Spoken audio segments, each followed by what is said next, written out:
En quoi crois-tu?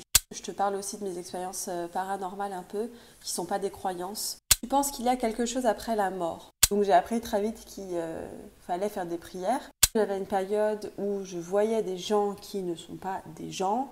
J'ai déjà assisté à quelqu'un qui essayait d'enlever un genre d'esprit. Aujourd'hui, on se retrouve pour un Ask Spiritualité. Les seules fois où j'ai parlé de spiritualité sur ma chaîne, c'est quand je vous ai dit que je croyais pas en un Dieu, mais 6. Et j'avais fait une vidéo à l'époque, dans ma tête, avec Carolina, la carologie. Et je parle un peu de mon rapport à la spiritualité, mais la vidéo date d'il y a 2 ans, donc ça a évolué. Et d'ailleurs, il y a un truc qui arrive avec cette vidéo. Parce qu'en fait, j'étais totalement dépressive pendant cette vidéo et j'ai envie de l'utiliser dans une autre vidéo pour vous montrer plusieurs choses autour de la dépression. Vous m'avez posé vos questions sur Instagram. Si tu veux me rejoindre sur Instagram, voilà, je te le mets là. En quoi crois-tu? Ça revient à l'ancienne vidéo. L'essentiel de ma croyance, c'est l'univers. Mais l'univers ramène beaucoup de mes croyances dedans. L'univers, c'est comment moi j'ai décidé de l'appeler, et c'est un peu le fait que les choses arrivent parce que va dans ce sens-là. Il y a de la synchronicité dedans aussi. Souvent, genre, t'as besoin d'un truc et hop, comme par hasard, ça vient. Mais en fait, tout s'emboîte vraiment bien. Et je trouve que ça, c'est l'univers qui t'aide, en fait. C'est comme un coup de pouce. Et pour autant, je pense que je fais partie de l'univers comme tous les êtres humains, comme tous les êtres en fait, font partie de l'univers. C'est-à-dire que entre nous, il y a une genre d'énergie. L'univers ne peut pas fonctionner sans mon aide à moi, tu vois. Genre j'ai une part dedans de responsabilité sur ce qui m'arrive. Les gens que j'ai autour de moi aussi.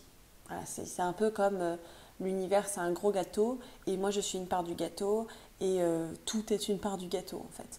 Et tout ça s'entraide et s'envoie très très bien quand on arrive à voir les signes. Après, avec ça, j'ai plusieurs autres croyances, mais je t'inviterai quand même à regarder la vidéo parce que la vidéo, la dernière fois, j'avais préparé toutes mes croyances, donc bien détaillées et tout et tout.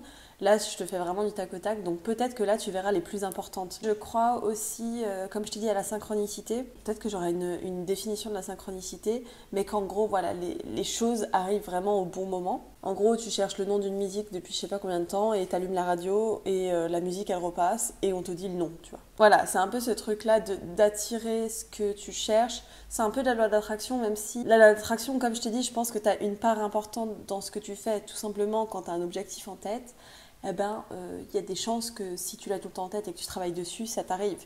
C'est pas juste parce que tu y penses. Tu vois, il y a quand même une action. Après, j'ai aussi un rapport aux heures miroirs que j'utilise toujours, même si je l'utilise moins. Mais je t'avais fait une vidéo sur les heures miroirs, je te la mettrai ici. Mais en gros, là, les heures miroirs, c'est toujours un moment un peu important pour moi. Et en général, je le partage avec la personne que j'aime et je lui dis, il est 22h22, on se fait un petit bisou. Enfin, c'est un moment de bonheur un peu, quoi. Voilà, peut-être que j'oublie des choses. Je te parle aussi de mes expériences paranormales un peu, qui sont pas des croyances. Mais peut-être qu'il y aura une question à ce sujet. Tu penses qu'il y a quelque chose après la mort? Alors c'est très bizarre parce que je fais partie de ces gens-là qui en ont un peu rien à faire de ce qu'il y avait avant moi et de ce qu'il y avait après moi. Je parle pas d'un point de vue historique, hein. Je parle juste par exemple la création de l'homme, ce que tu peux avoir dans des religions classiques entre guillemets, où on met en avant la création de l'homme, comment ça a été fait et tout et tout. Et on te parle aussi de la mort, de après la mort. Et moi je suis vraiment dans ce truc de, mes croyances sont en lien avec ma vie, quoi. Donc au moment où je vis. Moi j'ai l'impression qu'il y a un peu rien et que en même temps ça s'arrête pas pour autant, quoi. Je crois que c'est pour ça que d'ailleurs j'ai pas trop peur de la mort parce que je me dis il y aura un truc forcément bien. Je sais pas quoi, mais vu que je suis dans l'optique que je fais des choses bien dans ma vie, je vois pas pourquoi il y aura des choses mal dans ma mort. Donc je te parle même pas d'enfer ou de paradis, hein, mais si la chose bien pour moi c'est qu'il ne se passe rien, bon bah alors il se passera rien. Et je sais pas si je crois en la réincarnation, peut-être que j'y ai pensé. Je crois pas qu'il y a vraiment de règles dans la réincarnation, genre tu vas dans un étage au-dessus. Déjà je trouve que ça c'est très spéciste par exemple, de se dire que le dernier étage possible en gros c'est être un humain. Waouh. Putain, des fois il y a des animaux ils font de ces trucs que genre moi je sais pas faire. Genre déjà je sais pas voler. Donc voilà, bon, peut-être que l'étage du dessus pour moi ce serait de voler pour quelqu'un qui aime voyager, j'en sais rien, tu vois. Déjà je pense que ce serait un peu plus individuel la réincarnation et pas dans un schéma précis comme ça. Et c'est bizarre parce que je pense pas avoir été quelqu'un d'autre avant. Ça veut dire que si je me réincarne, ce serait mon premier état maintenant et après il y aura encore des états. J'ai vraiment pas la sensation que... j'ai été quelque chose ou quelqu'un ou peu importe avant d'être humain. Moi, je sais qu'on n'est pas censé avoir cette sensation, mais y a rien, ça me fait pas, tu vois. Donc en fait, je crois que j'y pense pas vraiment. Genre, je me concentre plus sur ma vie et comment je peux faire pour qu'elle soit, pour que j'utilise mes croyances pour qu'elles m'aident en fait. Pour toi, est-ce que les prières, les taliments, les pierres, les rituels, etc. sont efficaces? Je priais quand j'étais petite et quand j'ai fait ma première communion, quoi, j'ai fait du catéchisme, tout ça, quoi. Donc j'ai appris très vite qu'il fallait faire des prières. Je crois pas que ce soit mauvais, dans le sens où même si t'y crois pas, je pense que ça a un impact. C'est-à-dire que quand tu te répètes un truc ou quand tu veux par exemple le bien autour de toi, que t'es là, j'espère que je serai en santé, j'espère que je serai heureuse. Bref, c'est des choses que tu te répètes tous les jours. Donc il y a un moment, c'est logique que ta vie soit tournée vers là et qu'il y ait un retour positif, tu vois. Et ça, je pense, peu importe si le Dieu existe ou non, dans les prières, peu importe laquelle tu as, je pense que même de toi à toi-même, tu as déjà un impact sur ta vie. Et de te répéter des phrases assez quotidiennement, eh ben, ça aide. Pour ce qui est des pierres, j'utilise pas de pierres. Et je crois pas que j'utilise pas parce que je crois pas ou quoi que ce soit, mais c'est juste que je m'y suis pas intéressée. Et donc ça ferait pas sens pour moi de commencer à utiliser des pierres juste parce que quelqu'un m'a recommandé une pierre. Genre moi je me dis il faut que je m'y intéresse de moi-même, il faut que en fait je trouve ma pierre. Mais je m'y intéresse pas parce que en fait je ressens pas ce besoin là de m'y intéresser en fait. Je me dis pas j'aurais besoin d'une pierre pour ma santé et tout. Je pense que moi la pierre elle est un peu visuelle entre guillemets, c'est-à-dire que j'ai ma pierre d'énergie à moi intérieurement qui m'aide, parce que je pense qu'il y a aussi tout un truc de mental derrière.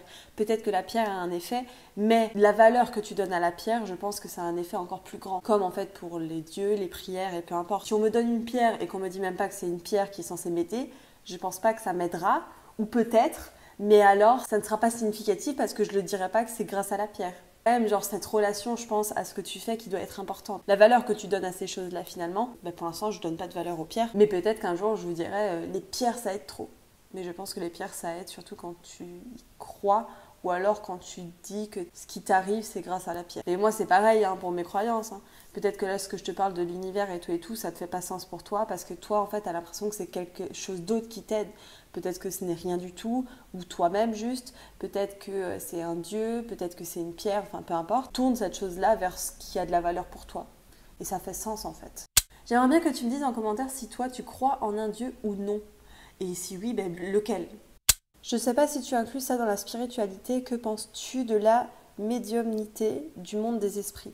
Alors justement là c'est un peu les expériences paranormales que j'ai eues, je vous avais expliqué dans des anciennes vidéos, je ne vais pas re-rentrer en détail non plus, que j'avais une période où je voyais des gens qui ne sont pas des gens, qu'on pourrait apparenter ça à des esprits, mais pour moi comme je l'expliquais ce n'est pas des gens morts, c'est juste des gens d'une autre espèce, de l'espèce esprit par exemple, si tu veux donner ce nom-là. Je ne les vois plus depuis, ça fait 2 ans du coup, même un peu plus peut-être. Quoique, je dis que je les vois plus, mais c'est pas vrai, parce que ça doit m'arriver genre une fois tous les 6 mois ou quelque chose comme ça, mais j'y prête même pas d'attention, quoi. Autant dire, je les vois plus, voilà. Je cherche pas à être plus sensible ou quoi que ce soit à ça. Après, pour ce qui est de tout ce qui est médium et tout. Autour de moi, j'ai quand même des proches qui vont voir des médiums, des voyantes et tout. Je pense pas qu'il y ait que du bullshit. Je pense réellement pas que toutes les personnes qui font ça ont une envie de faire du bullshit et ont une envie d'arnaquer les gens. Je pense vraiment pas. Mais je pense aussi que ce qu'ils disent et ce qu'ils pensent voir, c'est aussi, comme je te dis, en lien avec la valeur qu'ils donnent à ce qu'ils voient. Et peut-être que ça peut s'apparenter aussi à de l'intuition. Je pense que ça peut être très fort. Peut-être quelqu'un qui s'est très entraîné à de l'intuition arrive à bien l'écouter et donc arrive à bien te prévoir des choses. Je pense qu'il y a une genre de sensibilité, un genre d'entraînement à cette sensibilité-là. Et je pense sincèrement qu'on n'utilise pas nos capacités totales de notre cerveau. Et donc ça ne m'étonne pas qu'il y a des gens qui ont plus accès à certaines parties que d'autres. Après, est-ce que tout ce que les voyantes vont te dire, ça va être la réalité et que c'est exactement ce qui va se passer et qu'à partir du moment où on t'a dit bon bah c'est comme ça, voilà je parle pour les voyantes, bon bah ça va se passer comme ça, tu n'as aucun contrôle sur ce qui va se passer, j'en sais rien et je pense pas, je pense que tu as toujours moyen en fait de changer ce qui va t'arriver dans la vie. Je pense pas au fait que toute ma vie est écrite et peu importe les décisions que je fais, je devrais avoir cette vie là, non. J'ai déjà assisté à quelqu'un qui essayait d'enlever un genre d'esprit, c'était accroché à une personne, j'y ai assisté, mais en fait je suis intéressée quoi, c'est-à-dire que je me dis Je suis pas dans le rejet, je suis pas dans que du bullshit et ils font n'importe quoi et si elle réagit, c'est juste parce que elle y croit et elle se dit oh là là on est en train de m'enlever quelque chose alors qu'en fait il fait juste des mouvements avec ses bras. Je pense pas. Je me dis qu'en fait il y a des choses qu'on ne sait pas expliquer. Peut-être que ce que tu es en train de voir, c'est totalement ce qui est en train de se passer. Et peut-être que c'est en lien avec d'autres choses que tu n'as même pas toi conscience et qui t'aident à avoir des informations de l'au-delà, je sais pas comment appeler ça. J'ai pas vraiment un avis arrêté dessus, je vais être hyper intéressée, je vais vouloir avoir des discussions, je vais vouloir qu'on me prouve entre guillemets. Enfin, si on a envie de le faire, bien sûr, je vais pas dire « Ah, prouve-moi, je te crois pas !» Ça n'a jamais eu d'impact dans ma spiritualité à moi. C'est-à-dire que moi, tous les jours, je vais me lever ou je vais avoir besoin de réponses, je vais pas aller voir une médium. Mais ça veut pas dire que tout ce qu'elle dit, c'est faux, quoi. C'est juste que ça ne fait pas sens avec ma vie. Tout simplement. Ça c'est intéressant. Trouves-tu que le côté spirituel dans certains domaines plus spécifiques est un business? Je pense qu'elle voulait dire est et pas est. Oui, mais je ne crois pas que ce soit mal pour autant. Hein. Je veux dire, aujourd'hui, la plupart des choses autour de toi, c'est en lien avec un business. Et ok, je trouve que c'est ok, tu vois, c'est pas tabou pour moi ou quoi que ce soit. C'est-à-dire que si la spiritualité et les connaissances que tu as en spiritualité, ça peut même t'aider à vivre ou tu peux même, en plus de ça, créer un business. Finalement, peut-être que ta spiritualité t'aide même dans ce domaine-là. Tant mieux. Je veux dire, il n'y a pas de mal à aider les gens et en même temps à avoir un retour. Après, il y a business et business. Moi, j'adore les gens qui arrivent avec des connaissances qu'ils ont à créer un business. Et typiquement, j'ai envie de dire que le métier de coach, c'est aussi ça. Genre, moi, je ne me dis pas du tout que je suis quelqu'un de malhonnête parce que j'aide les gens dépressifs et j'utilise leur dépression et tout ça pour mon argent. Non. Mais en même temps, ça me rapporte de l'argent. Et c'est totalement cool, en fait. C'est totalement bien. Et s'il y a d'autres gens qui arrivent à faire ça avec la spiritualité, super, en fait. Tout le monde est content au final, tu vois. Après, je pense qu'il y a aussi de l'autre côté. Là, si on parle par exemple des gens charlatans, entre guillemets, en fait, même s'il n'y avait pas la spiritualité, je pense qu'ils arriveraient à être des charlatans sur d'autres choses, tu vois. Et ces gens-là, en fait, ils existent un peu partout et dans chaque domaine, que ce soit dans le développement perso sans spiritualité, entre guillemets, ou dans la spiritualité, je pense qu'ils font quelque chose de mauvais, que ce soit spiritualité ou pas, business ou pas. En fait, c'est même pas tant le business qui est mauvais, c'est, je trouve, le mensonge pour créer le business qui est mauvais. Mais après, ça, c'est de l'éthique personnelle. Hein. En fait, des business qui sont pour moi pas éthiques, ils sont quasi tout autour de moi. Et là, je parle juste de youtubeurs, par exemple, ou d'influenceurs qui vont travailler avec des marques qui exploitent des animaux ou des enfants, tu vois. Pour moi, c'est pas éthique, mais pourtant, ils font leur business autour. Ça ne choque pas vraiment. Alors qu'un charlatan, ça va choquer. Et on va peut-être mettre, d'ailleurs, tous les gens qui utilisent la spiritualité dans leur business comme des charlatans, alors que c'en est pas. Alors qu'à contrario, des gens qui travaillent avec des entreprises pas éthiques, on ne les catégorise pas tous de la même façon parce qu'en fait, le pas éthique existe toujours autour de nous et c'est devenu normal de faire des choses pas éthiques. Donc je pense qu'au contraire, il y a beaucoup de gens qui sont dans la spiritualité ou qui utilisent le développement personnel, et je m'inclus dedans en vrai, je ne veux pas faire la meuf modeste, mais qui donnent une importance énorme à l'éthique qu'il y a derrière. Et en fait... encore une fois, comme dans tous les domaines, et je pense que c'est ces gens-là qu'il faut mettre en valeur. Trouves-tu qu'il est facile de se perdre? J'ai envie de dire oui et non, parce que je pense que si tu te connais et que tu sais ce qui est important pour toi, même si tu te perds dans tes recherches, admettons, que tu t'intéresses sur plein de choses, que ce soit la réincarnation, la Bible, le Coran. S'y intéresser, dans ce cas, c'est facile de s'y perdre parce que c'est grand. Mais pour moi, c'est pas s'y perdre, pour moi, c'est chercher et trouver. Par contre, je pense qu'il faut que tu fasses confiance à ce qui fait sens pour toi. Et à partir du moment où tu sais ce qui fait sens pour toi, il n'y a pas de raison de se perdre. Parce que même si tu as accès à plein d'informations, comme moi, par exemple, les médiums, même avoir été en contact avec des esprits, des gens autour de moi qui utilisent les pierres, ça me fait plaisir de m'y intéresser, mais je ne m'y perds pas pour autant parce que je m'écoute moi et je sais ce qui fait sens pour moi. Et d'ailleurs, je pense que la spiritualité ou la religion, peu importe, ça évolue aussi avec toi qui évolue. Il y a des choses qui font sens et qui font sens pour moi depuis des années, typiquement l'univers, la vie. Mais il y a des choses à certaines périodes de ma vie qui, je vais leur donner moins d'importance. Et pour moi, c'est pas grave. Parce que je pense que la spiritualité, déjà, c'est quelque chose de personnel et c'est quelque chose qui est censé te faire du bien et t'aider. Même de moi envers moi, je sais pas si toutes mes croyances, c'est juste du bullshit que je me suis inventé parce que ça m'aide. Mais même si c'est le cas, on s'en fout. Ça m'aide en fait. Le résultat final, il est cool.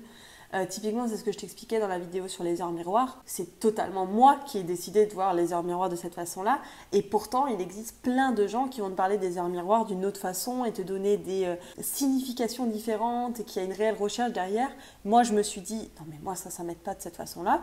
Je vais utiliser le principe et je vais voir si ça match, si ça m'aide et si ça va en lien avec mes autres croyances. Pareil pour la loi de l'attraction, à un moment, je l'ai beaucoup pratiqué. Ça m'a beaucoup aidé. Cool. Là, je le pratique moins. Cool, parce que je vais bien. Et si tu as plein de connaissances et que tu t'intéresses aux autres en fait, religions ou spiritualités, eh ben, il y a des chances aussi qu'elles t'aident finalement dans ton évolution, parce que peut-être que tu te diras bah, l'année prochaine en fait, voilà, tu te rends compte que j'ai besoin d'un certain truc et j'ai besoin de trouver un sens à. Tu te souviens d'un truc que tu as lu et tu te dis mais en fait ça fait totalement sens et ça m'aide. Mais ça, tu peux pas le faire si tu t'intéresses un peu à rien. Et si tu n'en as rien à faire de la spiritualité et que tu es bien comme ça, bah, change pas. Et ça ne t'empêche pas d'ailleurs de t'y intéresser quand même. C'est pas parce que tu ne crois pas aux choses qu'il n'y a pas de raison de s'y intéresser, quoi. Comme je te l'ai dit dans la vidéo, j'aimerais bien que tu me dises en commentaire si toi tu crois en un dieu ou non, et si oui, lequel. Et aussi, si ça te plaît les Ask Spiritualité, ben rejoins-moi sur Instagram, je te le remets ici, et peut-être qu'on en refera un autre et que tu auras des questions encore plus pertinentes, même si elles étaient déjà plutôt pertinentes. Je te fais de gros bisous, on se retrouve tous les mercredis et les dimanches. Je te dis à la prochaine, bye bye.